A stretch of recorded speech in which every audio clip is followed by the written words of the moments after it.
Hello viewers, നമുക്കറിയാം നമ്മൾ വീട് വാങ്ങുന്നതിന് മുൻപോ അല്ലെങ്കിൽ ഒരു സ്ഥലം വാങ്ങുന്നതിന് മുന്നൊക്കെ നമ്മൾ ഏറ്റവും കൂടുതൽ കേട്ടിട്ടുള്ള ഒരു വാക്കായിരിക്കും ലാൻഡ് സർവേ എന്ന് പറയുന്നത്. പക്ഷെ ഇത് എന്താണെന്ന് പലർക്കും അറിയില്ല. സോ ഇന്ന് നമ്മുടെ പോഡ്കാസ്റ്റിൽ ഡിസ്കസ് ചെയ്യാൻ വേണ്ടി പോകുന്നതും ഇത് തന്നെയാണ്. എന്താണ് ലാൻഡ് സർവേ ആൻഡ് ഇതിന്റെ ഇമ്പോർട്ടൻസ് എന്തൊക്കെയാണെന്നുള്ളത്. ഇതിനായിട്ട് നമ്മുടെ കൂടെ ഇന്നുള്ളത് ലാൻഡ് സ്കെച്ചിന്റെ മാനേജിംഗ് ഡയറക്ടർ ആയിട്ടുള്ള സഫാൻ സാറാണ്. High sir, welcome.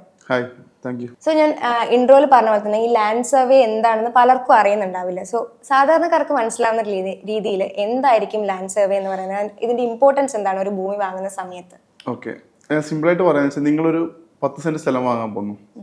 ഒരു 2 ലക്ഷം രൂപ സെന്റിനുള്ള സ്ഥലത്ത് നിങ്ങൾ 10 സെന്റ് വാങ്ങി, അത് അതിന്റെ ഡോക്യുമെന്റിൽ 10 സെന്റ്, നികുതിയൊക്കെ 10 സെന്റ് ഉണ്ടാവും.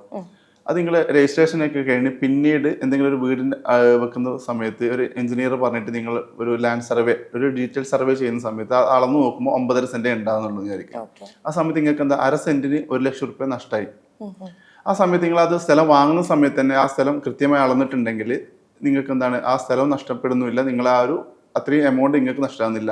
നമ്മൾ ഈ സർവേ ചാർജിന് ചെറിയൊരു ചാർജ് മാത്രമേ നിങ്ങൾക്ക് ആ സമയത്ത് വരുന്നുള്ളൂ. ബട്ട് എന്താ, നിങ്ങളെ ആ സ്ഥലവും അതിന്റെ ഡോക്യുമെന്റ്സും കാര്യങ്ങളൊക്കെ ക്ലിയർ ചെയ്തിട്ട് നമുക്ക് ചെയ്യാൻ പറ്റും. അതുപോലെ ഇപ്പൊ നമ്മളൊരു ലാൻഡ് സർവേ ചെയ്ത് കഴിഞ്ഞാൽ എന്തൊക്കെ ഡോക്യുമെന്റ്സ് ആണ് നമുക്ക് കിട്ടാൻ, ഇത് നമുക്ക് ഫ്യൂച്ചറിലേക്ക് എവിടെയൊക്കെ നമുക്ക് ഇത് യൂസ് ചെയ്യാൻ വേണ്ടി പറ്റും എന്നുള്ള ഒരു കാര്യമാണ്. ഓക്കെ, നിങ്ങളിപ്പോൾ ഞാൻ നേരത്തെ പറഞ്ഞ പോലെ തന്നെ ഒരു സ്ഥലം വാങ്ങുന്നു. അത് വാങ്ങുന്ന സമയത്ത് നിങ്ങളെ ഡോക്യുമെന്റ് രജിസ്ട്രേഷന് മുമ്പായിട്ട് ഈ സ്ഥലം കൃത്യമായി അളന്നു കഴിഞ്ഞാൽ നിങ്ങൾക്ക് അത് നിങ്ങൾ രജിസ്റ്റർ ചെയ്യുന്ന സമയത്ത് ഡോക്യുമെന്റിന്റെ കൂടെ ഇത് ഫയൽ അറ്റാച്ച് ചെയ്യാൻ പറ്റും. അപ്പോൾ പിന്നീട് നിങ്ങളെ സ്ഥലം അതിർത്തി തർക്കങ്ങളോ കാര്യങ്ങളോ ഒന്നും ഉണ്ടാകത്തില്ല. നമുക്ക് ഈ പ്ലാൻ വെച്ചിട്ട് കാര്യങ്ങൾ ക്ലിയർ ചെയ്യാൻ പറ്റും. രണ്ടാമത്തെ കേസ്, നിങ്ങൾ ഫ്യൂച്ചറിൽ അവിടെ എന്തെങ്കിലും വീട് വെക്കാനോ അല്ലെങ്കിൽ നിങ്ങൾക്ക് ഒരു ലോണിന്റെ ആവശ്യത്തിന് ബാങ്കിൽ കൊടുക്കാനോ ഈ മുനിസിപ്പാലിറ്റിയിലോ പഞ്ചായത്തിലോ എന്തെങ്കിലും ഒരു ആവശ്യങ്ങൾക്ക് നിങ്ങൾ ഈ പ്ലാൻ നിങ്ങൾക്ക് ഉപയോഗിക്കാൻ പറ്റും. കാരണം നമ്മൾ സർവേ ചെയ്തിട്ട് തരുന്ന സ്കെച്ച് നമ്മൾ ലൈസൻസ്ഡ് സർവേസ് ആണ്.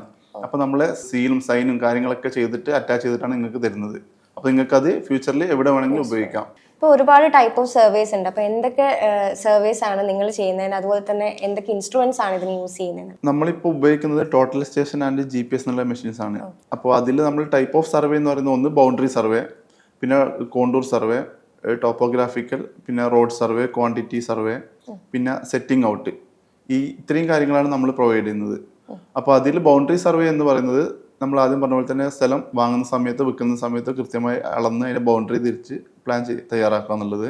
കോണ്ടൂർ സർവേ എന്ന് പറഞ്ഞു കഴിഞ്ഞാൽ ഒരു ലാൻഡ് അതിപ്പോൾ അത്യാവശ്യം സ്ലോപ്പ് ഉള്ളതോ അല്ലെങ്കിൽ ഇപ്പം എന്തെങ്കിലും ഒരു പ്രൊജക്റ്റ് ആർക്കിടെക്ട്സിനും എഞ്ചിനീയേഴ്സിനും പ്രൊജക്റ്റ് ചെയ്യണമെങ്കിൽ അതിൻ്റെ കോണ്ടൂർ സർവേ ചെയ്ത് കഴിഞ്ഞാൽ ആ ആർക്കിടെക്റ്റിന് ആ സൈറ്റിൽ വരാതെ തന്നെ ആ സൈറ്റിലെ സ്ട്രക്ചർ എന്തൊക്കെയാണുള്ളത് എന്നുള്ളത് കൃത്യമായി മനസ്സിലാവും.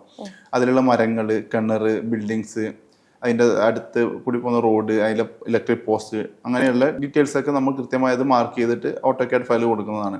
പിന്നെ അതുപോലെ ഒന്നാണ് സെറ്റിംഗ് ഔട്ട് എന്ന് പറയുന്നത്. ഇപ്പോൾ സെറ്റിംഗ് ഔട്ട് എന്ന് പറയുന്നത് നമ്മൾ ഒരു വീടെടുക്കുന്ന സമയത്തായാലോ കൊമേഴ്ഷ്യൽ ബിൽഡിംഗ് ആയാലും റെസിഡൻസ് ബിൽഡിംഗ് ആയാലും അതിലെ സെറ്റ് ബാക്ക് എന്നുള്ളത് വളരെ ഇമ്പോർട്ടൻ്റ് ആണ്. അപ്പം ഒരു ആർക്കിടെക്റ്റ് ഒരു പ്ലാൻ തന്നു കഴിഞ്ഞാൽ നമ്മൾ അതിൽ കൃത്യമായി സൈറ്റിൽ വന്ന് അതിൻ്റെ ബൗണ്ടറി സർവേ ചെയ്തിട്ട് അതിലേക്ക് ആ പ്ലാൻ അലൈൻ ചെയ്ത് വെച്ചിട്ട് എങ്ങനെയാണോ അവർ സ്കെച്ചിൽ തന്നത് അത് പ്രകാരം കൃത്യമായി നമ്മൾ സൈറ്റിൽ മാർക്ക് ചെയ്യും. അപ്പം അങ്ങനെ ചെയ്യുമ്പോൾ ഗുണം എന്ന് വെച്ച് കഴിഞ്ഞാൽ ആ ആർക്കിടെക്റ്റിന് എന്താണ്, അവർ പ്ലാനിലുള്ള പ്രകാരം തന്നെ സൈറ്റിൽ നമുക്ക് കൃത്യമായി അതിൻ്റെ മെഷർമെൻറ്റും കാര്യങ്ങളും കിട്ടും. ബിൽഡിങ്ങിൻ്റെ സൈസായാലും റൂം സൈസായാലും കാര്യങ്ങളും. പിന്നെ അതുപോലെ കോളം മാർക്കിങ്. ഇപ്പോൾ ഒരു ബിൽഡിങ് ഗ്രൗണ്ട് ഫ്ലോർ മുതൽ ഇപ്പം 10ഓ 15ഓ നില ഉണ്ടായിക്കോട്ടെ, നമ്മൾ ഈ സെറ്റിംഗ് ഔട്ട് ചെയ്ത് കഴിഞ്ഞാൽ ഈ ഗ്രൗണ്ട് ഫ്ലോറിലുള്ള അതേ അലൈൻമെന്റിൽ നമുക്ക് ബിൽഡിംഗ് ആ 15 നില വരെ നമുക്ക് കൊണ്ടുപോകാൻ പറ്റും. ഒരു അങ്ങോട്ടോ ഇങ്ങോട്ടോ ഇല്ലാതെ ആ കോളത്തിന്റെ ഡീറ്റെയിൽസ് കൃത്യമായി മുകളിലേക്ക് നമുക്ക് പൊന്തിക്കാൻ പറ്റുന്നതാണ്. ഈ ടാപ്പ് സർവേയും ഡിജിറ്റൽ സർവേയും തമ്മിലുള്ള ഡിഫറൻസ് എന്തായിരിക്കും? ടാപ്പ് സർവേ ചെയ്യുന്ന സമയത്ത് എന്ന് വെച്ചാൽ അത്യാവശ്യം വലിയ ഏരിയ വരുന്ന സമയത്ത് ആ സ്ഥലം ഒന്നെങ്കിൽ സ്ഥലം സ്ലോപ്പ് ആയിരിക്കും, ചിലപ്പോൾ അതിന്റെ ഇടയിൽ മരങ്ങൾ, ബിൽഡിങ്സ് കാര്യങ്ങളൊക്കെ ഉണ്ടാവും. അപ്പോൾ അതിന്റെ ക്രോസ് മെഷർമെന്റ് നമുക്ക് പിടിക്കാൻ പറ്റില്ല. ആ സമയത്ത് നമ്മളെ ലാൻഡിന് കറക്റ്റ് ആയിട്ടുള്ള മെഷർമെന്റ് കിട്ടത്തില്ല. നമ്മൾ ഡിജിറ്റൽ സർവേ ആണെങ്കിൽ നമ്മൾ ആ ബൗണ്ടറിന്റെ ഓരോ പോയിന്റ് വെച്ചിട്ട് എടുത്തിട്ട് അത് വെച്ചിട്ടാണ് നമ്മൾ സ്കെച്ച് ചെയ്യുന്നത് ഓട്ടോകാഡ് ഫയലിൽ. അപ്പോൾ അങ്ങനെ ചെയ്യുമ്പോൾ എന്താ, നമ്മളെ ഒരു സെന്റ് അങ്ങോട്ടോ ഇങ്ങോട്ടോ വ്യത്യാസങ്ങൾ വരാതെ കൃത്യമായി കിട്ടുന്നതാണ്. നമ്മളൊരു എക്സാമ്പിൾ പറയുന്നത്, നമ്മളിപ്പോൾ റീസെന്റ് മട്ടന്നൂർ ഒരു സൈറ്റിൽ നമ്മൾ പോയിട്ടുണ്ടായിരുന്നു. അപ്പോൾ അവരത് സെയിലിന് വേണ്ടി വെച്ച സ്ഥലമായിരുന്നു. അപ്പം അവരേൽ മുമ്പത്തെ പഴയ ഡോക്യുമെന്റ്സും നികുതി ചീട്ടും പഴയ സ്കെച്ചും കാര്യങ്ങളൊക്കെ അവരുടെ കയ്യിലുണ്ട്. അപ്പോൾ സ്ഥലം 12 ഏക്കറാണ് അവരുടെ ഡോക്യുമെന്റിൽ സ്കെച്ചിലുള്ളത്. അപ്പോൾ നമ്മൾ അതിന് കൃത്യമായ വർഷങ്ങളായിട്ടുള്ള മതിലും കല്ലും കാര്യങ്ങളൊക്കെ കെട്ടും കാര്യങ്ങളൊക്കെ ഉള്ള സ്ഥലമാണ്. അപ്പോൾ പിന്നെ വേറെ കൺഫ്യൂഷൻസ് ഇല്ല. നമ്മൾ മൊത്തം ബൗണ്ടറി സർവേ ചെയ്തു, എന്നിട്ട് ലാസ്റ്റ് അളന്ന് നോക്കുമ്പോൾ 10 ഏക്കറേ ഉള്ളൂ. അപ്പോൾ 1.5 ഏക്കർ സ്ഥലം കാണുന്നില്ല. അപ്പോൾ ക്ലയന്റിന് നമ്മളെടുത്ത് ഡൗട്ടായി, എന്താണ് ഇതിങ്ങനെ വന്നത് കാര്യങ്ങൾ. അപ്പോൾ നമ്മൾ ഒന്നും കൂടി ക്രോസ് ചെക്ക് ചെയ്തു. അവരെ ഈ പഴയ മെഷർമെന്റിലുള്ളതും പഴയ സ്കെച്ചിലുള്ളതും നമ്മളിപ്പോൾ അളന്നതും സ്കെച്ചിന്റെ ഔട്ടർ ഡയമെൻഷൻ നോക്കുമ്പോൾ കൃത്യമാണ്. ഔട്ടർ ഡയമെൻഷൻസ് കൃത്യമാണ്, പക്ഷെ എന്താ സ്ഥലത്തിൽ ഏരിയ 1.5 ഏക്കർ സ്ഥലം നഷ്ടമായി. അത് മട്ടന്നൂർ അത്രയും ഹൈവേന്റെ അടുത്തുള്ള ഒരു സ്ഥലമാണ്. അപ്പോൾ എന്താ സംഭവിച്ചാൽ അത്രയും സ്ലോപ്പ് ലാൻഡാണ്. അപ്പോൾ സ്ലോപ്പ് ലാൻഡിൽ ഈ ടാപ്പ് സർവേ ചെയ്യുന്ന സമയത്ത് അതിന് ക്രോസ് മെഷർമെന്റ് കറക്റ്റ് കിട്ടത്തില്ല. അപ്പോൾ എന്താണ് ഔട്ടർ അളവ് കറക്റ്റ് ആയിരിക്കും, പക്ഷെ അതിന്റെ ഉള്ളിലുള്ള ഏരിയ ചുറ്റളവ് കറക്റ്റ് ആയാലും ഉള്ളിലത്തെ ഏരിയ നമുക്ക് അത്ര 10.5 ഏക്കറേ കിട്ടിയിട്ടുള്ളൂ. അപ്പോൾ 1.5 ഏക്കർ അതിൽ നഷ്ടമായി. അപ്പൊ അത്രയും എമൗണ്ട് അവർ വാങ്ങുന്ന സമയത്ത് ഇത് കൃത്യമായിട്ട് അളന്നിട്ടുണ്ടെങ്കിൽ എന്താണ് അവർക്ക് ആ സ്ഥലം അത്രയും പൈസയും ലാഭമാണ്, അവരെ ലാൻഡ് കൃത്യമായിട്ട് ഡോക്യുമെന്റ് ചെയ്യാനും പറ്റുമായിരുന്നു. സോ ഇപ്പൊ കേരളത്തിൽ എല്ലായിടത്തും റീസർവേ നടക്കുന്നുണ്ടല്ലോ. അപ്പൊ ഇതില് ന്യൂസിലൊക്കെ കാണാൻ ഒരുപാട് പ്രശ്നങ്ങൾ, ഉടമയ്ക്ക് ഇതുപോലെ സ്ഥലം നഷ്ടപ്പെട്ടു എന്നുള്ള പോലെ പ്രശ്നങ്ങളൊക്കെ കാണാറുണ്ട്. അപ്പം ഇങ്ങനെയുള്ള പ്രശ്നങ്ങൾ വരാണ്ടിരിക്കാനുള്ള സൊല്യൂഷൻ എന്തായിരിക്കും?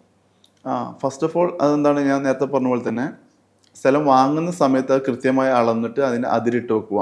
അതിപ്പോ 1 സെന്റ് സ്ഥലമായാലും 1 ഏക്കർ സ്ഥലമായാലും വാങ്ങുന്ന സമയത്ത് കൃത്യമായി അളക്കുക, അതിന് അതിർത്തി കൃത്യമായി നിർണ്ണയിച്ച് വെക്കുക.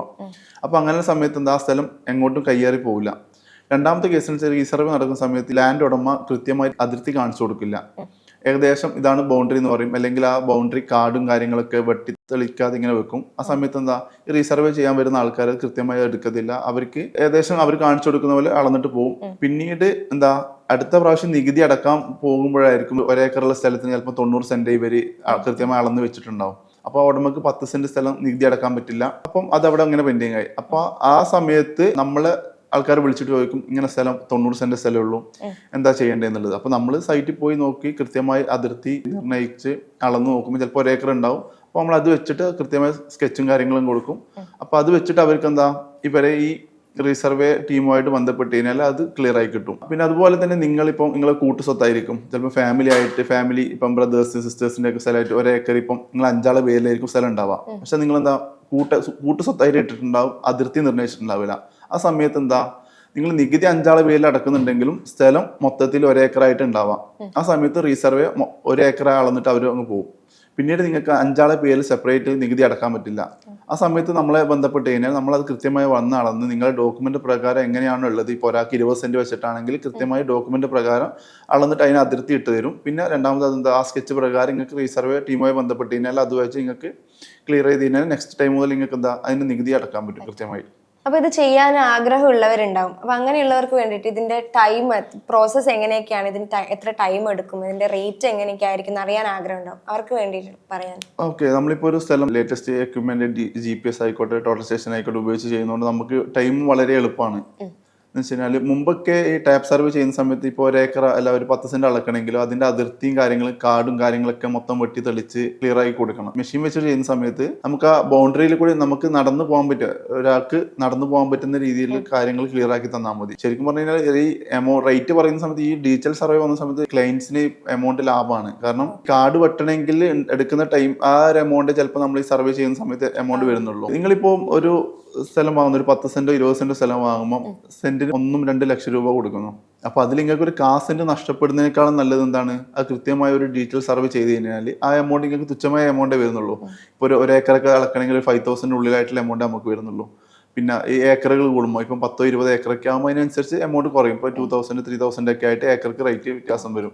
അപ്പം വലിയ എമൗണ്ട് അല്ല വരുന്നത്. പക്ഷെ ആൾക്കാർക്ക് എന്താണ് ഇപ്പൊ അളന്ന് കഴിഞ്ഞിട്ട് അഥവാ സ്ഥലം കൂടുതലോ കുറവൊന്നും ഇല്ലെങ്കിൽ ആ പൈസ നഷ്ടമായില്ലേ എന്ന് പറയുന്നത് പോലെയാണ്. അതുപോലെ തന്നെ ഇപ്പം ഡിജിറ്റൽ സർവേയിലേക്ക് വരുന്ന സമയത്ത് നിങ്ങൾക്ക് എന്താണ് നമ്മളിപ്പോൾ സ്ഥലം വന്ന് അളന്നിട്ട് നമുക്കിപ്പം ഒരു 10 സെന്റ് അല്ലെങ്കിൽ 1 ഏക്കർ അളക്കണമെങ്കിൽ നമുക്ക് മാക്സിമം 1-2 മണിക്കൂറേ വേണ്ടൂ. പണ്ടത്തെ പോലെ ടാപ്പ് സർവേ ചെയ്യുന്ന സമയത്ത് 1 ദിവസമോ 2 ദിവസത്തിന്റെ ആവശ്യമില്ല. മാത്രമല്ല നിങ്ങൾക്ക് കാർഡ് വെട്ടേണ്ട ആവശ്യമില്ല. കാര്യമായിട്ട് നമുക്ക് അതിർത്തിയിൽ കൂടെ നമുക്ക് നടന്നു പോകാനുള്ള സൗകര്യം ചെയ്തു തന്നാൽ മതി.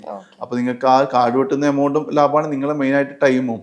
ഇപ്പൊ 1-2 മണിക്കൂർ കൊണ്ട് പരിപാടി തീർന്നിട്ട് നമുക്ക് നെക്സ്റ്റ് ഡേ നിങ്ങൾക്ക് അതിന്റെ സ്കെച്ചും കാര്യങ്ങളും നമ്മൾ വാട്സപ്പ് ചെയ്യുകയോ മെയിൽ ചെയ്യുകയോ അയച്ചു തരുന്നതാണ്. ഇപ്പം ആർക്കിടെക്ട്സിനും അതുപോലെ തന്നെ എഞ്ചിനീയേഴ്സിനൊക്കെ ആയിരിക്കും ഈ ഡിജിറ്റൽ സർവേ കൂടുതലായിട്ട് ആവശ്യം വരും. അപ്പം അങ്ങനെ ഉള്ള സമയത്ത് എങ്ങനെയായിരിക്കും ലാൻഡ് സ്കെച്ചിനെ അവർ അപ്രോച്ച് ചെയ്യുന്നത്? ആർക്കിടെക്ട്സിനായാലും എഞ്ചിനീയേഴ്സിനായാലും പ്രോപ്പർ ഡോക്യുമെന്റ് വെച്ചിട്ടാണ് അവർ ചെയ്യുന്നത്. അപ്പം അവർക്ക് ഇനീഷ്യലി ഒരു പ്രൊജക്ട് അവർ തുടങ്ങുന്നതിന് മുമ്പ് എന്താണ് അവർ നമ്മളെ വിളിച്ചിട്ട് അതിന്റെ കോണ്ടൂർ സർവേ എന്തായാലും ചെയ്യിക്കുന്നുണ്ട്. അതുപോലെ അതിന്റെ ടോപ്പോഗ്രാഫിക് സർവേ, ഈ ബൗണ്ടറി സർവേ എന്തായാലും ഇവർ മസ്റ്റായിട്ട് അവർക്ക് ആവശ്യമുള്ള സംഭവമാണ്.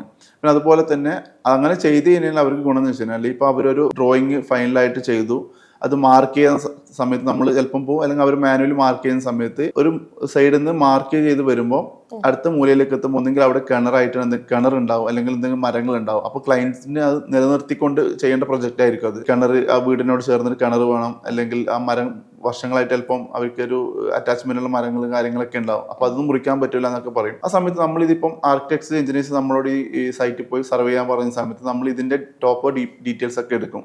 ഇപ്പോൾ കിണറായിക്കോട്ടെ, മരങ്ങൾ, അടുത്തുള്ള ബിൽഡിങ്സ്, അതിന്റെ ഡീറ്റെയിൽസ് ഒക്കെ എടുത്തു കൊടുത്തു കഴിഞ്ഞാൽ ആർക്കിടെക്ട്സ് കൃത്യമായി അത് പ്ലാൻ ചെയ്തിട്ട് അത് സൈറ്റിൽ അത് എക്സിക്യൂട്ട് ചെയ്യുന്ന സമയത്ത് വേറൊരു ബുദ്ധിമുട്ടും കാര്യങ്ങളൊന്നും ഉണ്ടാവില്ല. നമ്മൾ കൊടുക്കുന്ന പ്ലാനിലേക്ക് അവർ കൃത്യമായത് അവരെ 2D പ്ലാൻ അലൈൻ ചെയ്ത് വെച്ച് കഴിഞ്ഞാൽ അതിൽ വേറെ സെറ്റ് ബാക്കിന്റെ പ്രശ്നങ്ങളോ അതിൽ ബുദ്ധിമുട്ടുകളോ കാര്യങ്ങളൊന്നും ഉണ്ടാവില്ല. കൃത്യമായി ആ വർക്ക് സ്മൂത്ത് ആയിട്ട് നടക്കുന്നതാണ്. സോ എത്ര വർഷമായിട്ട് ലാൻഡ്സ്കേപ്പ് ഈ ഒരു ഫീൽഡിൽ വർക്ക് ചെയ്യുന്നുണ്ട്? ഏതൊക്കെയായിരുന്നു മേജർ പ്രോജക്ട്സ്? അതുപോലെ തന്നെ എവിടെയൊക്കെയാണ് ഈ ഒരു സർവീസ് പ്രൊവൈഡ് ചെയ്യുന്നത് എന്നൊക്കെയുള്ള ഡൗട്ട്സ് ഉണ്ടാവാണ്. നമ്മളിപ്പോൾ ഓൾമോസ്റ്റ് കണ്ണൂർ 5 ഇയർ ആയിട്ടുണ്ട്. അപ്പോൾ നമ്മൾ കൂടിയുള്ള സ്റ്റാഫൊക്കെ 10 വർഷം 8 വർഷമൊക്കെ എക്സ്പീരിയൻസ് ഉള്ള ആൾക്കാരാണ്. ബിഗ് പ്രൊജക്ടുകളൊക്കെ ഇപ്പം ഈ കൊച്ചി മെട്രോൻ്റെത്, അതുപോലെ നേവൽ അക്കാദമിന്റെ ഒക്കെ പ്രൊജക്ടുകൾ ചെയ്ത എക്സ്പീരിയൻസ് ഉള്ള ആൾക്കാരാണ് നമ്മളെ സ്റ്റാഫായിട്ട് നമ്മളെ കൂടിയുള്ള ആൾക്കാർ. നമ്മളിപ്പം മേജറായിട്ട് ഇവിടെ ചെയ്ത പ്രൊജക്ടുകൾ എന്ന് വെച്ചാൽ സ്കൈലൈൻ അപ്പാർട്ട്മെന്റ്, അതുപോലെ അസറ്റ്, പിന്നെ നമ്മളെ റെയിൽവേന്റെ കണ്ണൂർ റെയിൽവേ, ഇപ്പൊ കാസർഗോഡ് റെയിൽവേ, പയ്യന്നൂർ റെയിൽവേ ഒക്കെ ഇനീഷ്യലി റിനോവേഷൻ വർക്ക് നടക്കുന്നുണ്ട്. അപ്പൊ അതിന്റെയൊക്കെ പ്രൊജക്ട് നമ്മളാണ് ചെയ്യുന്നത്. സർവേ ഡിപ്പാർട്ട്മെന്റ് ആയിട്ടുള്ള വർക്കുകളൊക്കെ നമ്മളാണ് ചെയ്യുന്നത്. പിന്നെ അതുപോലെ തന്നെ റിസോർട്ടുകൾ, പയ്യാമ്പലം ബീച്ചിന്റെ സർവേ ചെയ്തിട്ടുണ്ടായിരുന്നു. പിന്നെ പൈതൽമല, പുതിയ പുതിയ റിസോർട്ടിന്റെ ഒക്കെ വർക്ക് ചെയ്തിട്ടുണ്ട്. അമ്യൂസ്മെന്റ് പാർക്ക്, വിസ്മയ അമ്യൂസ്മെന്റ് പാർക്കിന്റെ ഓരോ റൈഡും കാര്യങ്ങളൊക്കെ നമ്മളാണ് അതിന്റെ ബോൾട്ടിന്റെയും സ്ക്രൂവിന്റെ ഒക്കെ സെറ്റിംഗ് ഔട്ടും കാര്യങ്ങളൊക്കെ നമ്മളാണ് ചെയ്യുന്നത്. കണ്ണൂർ, കാസർഗോഡ്, വയനാട്, കോഴിക്കോട്, മലബാർ ഏരിയയാണ് കൂടുതലായിട്ട് ഫോക്കസ് ചെയ്യുന്നത്. അതുപോലെ കേരളത്തിന് പുറത്തും തമിഴ്നാട്, അതുപോലെ കർണാടകയിലൊക്കെ നിലവിൽ പ്രൊജക്ടുകൾ, ഹോട്ടലിന്റെയും റിസോർട്ടിനൊക്കെ പ്രൊജക്ട് ഇപ്പോൾ നമ്മൾ ഓൺഗോയിങ് നടന്നുകൊണ്ടിരിക്കുന്നുണ്ട്. വലിയ പ്രൊജക്ടുകൾ ചെയ്തിട്ടുണ്ട്. അതുപോലെ ഇപ്പം ചെറിയ 1 സെന്റും 2 സെന്റ്, അതുപോലെ 10 സെന്റ്, 1 ഏക്കർ, 10 ഏക്കർ, 100 ഏക്കർ, ഈ വലിയ പ്രൊജക്ടുകൾ നമ്മൾ ചെയ്യുന്നുണ്ട്. അതുകൂടാതെ ഇപ്പം സെറ്റിംഗ് ഔട്ടിന്റെ കേസ് പറയുമ്പോൾ 10,000 സ്ക്വയർ ഫീറ്റിലെ ബിൽഡിംഗ് നമ്മൾ മാർക്ക് ചെയ്തിട്ടുണ്ട്. അതുപോലെ 300-200 സ്ക്വയർ ഫീറ്റിലെ വീടുകളും ബിൽഡിങ്ങുകളും ഒക്കെ മാർക്ക് ചെയ്തിട്ടുണ്ട്. അപ്പോൾ എല്ലാ ടൈപ്പിലുള്ള വർക്കും നമ്മൾ ചെയ്യുന്നതാണ്. ഏത് രീതിയിലുള്ള വർക്ക് വേണമെങ്കിൽ നമ്മളെ കോൺടാക്ട് ചെയ്ത് നമുക്ക് ചെയ്യാവുന്നതാണ്. അപ്പോൾ നിങ്ങൾ ഒരു ആർക്കിടെക്റ്റോ എഞ്ചിനീയറോ സാധാരണക്കാരോ ആരോ ആയിക്കട്ടെ, നിങ്ങളുടെ സ്ഥലത്തിൽ ഒരു കൃത്യത വരുത്തണം എന്നുണ്ടെങ്കിൽ, അല്ലെങ്കിൽ ഒരു ബൗണ്ടറി നിർണ്ണയിക്കണം, അങ്ങനെ എന്താണെങ്കിൽ പോലും, ഏതൊരു സർവീസിനാണെങ്കിൽ പോലും നിങ്ങൾക്ക് ധൈര്യത്തിൽ ആത്മവിശ്വാസത്തോടെ തന്നെ ലാൻഡ്സ്കെച്ചിനെ കോൺടാക്ട് ചെയ്യാവുന്നതാണ്.